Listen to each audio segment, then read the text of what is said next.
આજે આપણે જે દેશમાં રહીએ છીએ તે દેશ પ્રત્યે આપણે વફાદાર અને તેની સેવા તે આપણું પરમ કર્તવ્ય છે.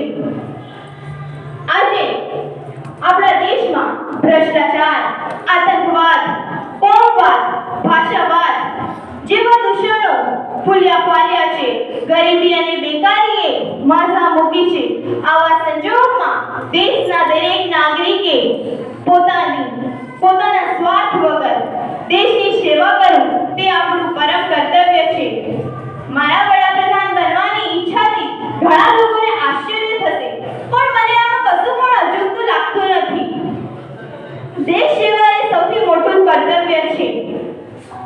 આવે युग અને युवानी बात तो युवा भूले तो क्या भूले, युवा भूले तो क्या भूले, अनुमान रहे तो अच्छा है, अपने अपने कर्तव्यों का मान रहे तो अच्छा है.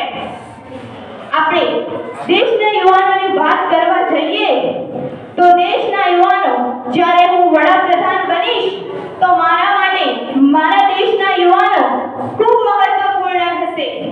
આપણે રોજિંદી ઘટનાઓ અને ઇતિહાસ પર નજર કરીએ તો ખ્યાલ આવશે કે દરેક ઘટનાની પાછળ કોઈ અને કોઈ યુવા શક્તિ જોડાયેલી છે.